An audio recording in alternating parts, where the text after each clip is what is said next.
Bismillah, alhamdulillah, salatu wassalam ala rasulillah wa ala alihi wa sahbihi wa ala. Donc nous continuons notre série sur les conséquences des péchés. Donc, parmi les conséquences des péchés, zulma, une obscurité que la personne qui désobéit à Allah Azza wa Jalla la ressent. C'est une obscurité, une noirceur réelle.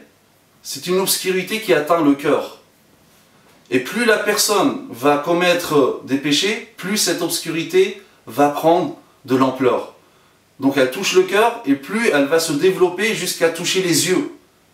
Jusqu'à ensuite toucher tout le visage. Uthman radhiyallahu anhu, une fois, Anas ibn Malik est rentré le voir. Anas ibn Malik, juste avant de rentrer, il a observé une femme. Donc, et il l'a regardée au lieu de baisser le regard. En entrant, Uthman radhiyallahu anhu dit: comment l'un de vous rentre me voir alors que les traces de la fornication se trouvent dans ses yeux? Anas lui dit, Uthman bien sûr il ne l'avait pas vu. Anas lui dit: Ya Amir al-Mu'minin, ô commandeur des croyants, est-ce qu'il y a une révélation après celle du prophète sallallahu alayhi wa sallam? Il a dit non, mais il s'agit de firasa, d'un sixième science qu'Allah Azza wa Jalla donne à quelqu'un de pieux. Donc, Uthman, il a vu ces traces de ce péché dans les yeux. Donc, c'est cette obscurité qui atteint donc les yeux. Ibn Abbas, radhiyallahu anhu, disait: Inna lil hasanati dhiya'an fil wajh, wa nuran fil qalb, wa sa'atan fil rizq, wa quwwatan fil badan, wa mahabbatan fi qulubil khalq. Ibn Abbas disait: la bonne action provoque une luminosité du visage, une lumière dans le cœur, une force physique, une largesse dans la subsistance et un amour dans le cœur des gens. Les gens aiment les personnes qui obéissent à Allah Azza wa Jalla. Wa inna lis-sayyi'ati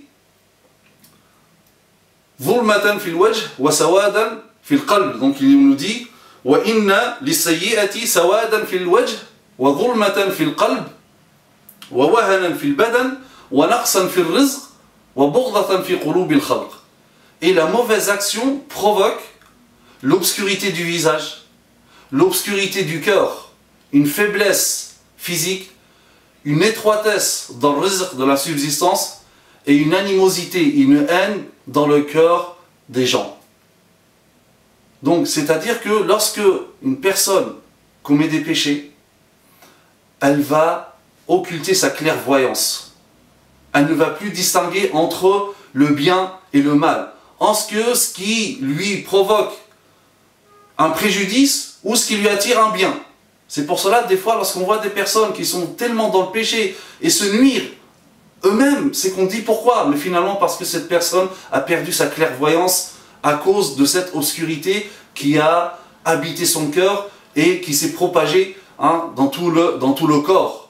Et donc, il ne va même plus distinguer ce qui est bon et mauvais pour lui à cause de ce péché. Wal'iyadhu billah. Wa subhanakallahumma bihamdik nashhadu an la ilaha illa ant nastaghfiruka wa natubu ilayk wa sallallahu ala sayyidina Muhammad wa ala alihi wa sahbihi wa sallam tasliman kathira.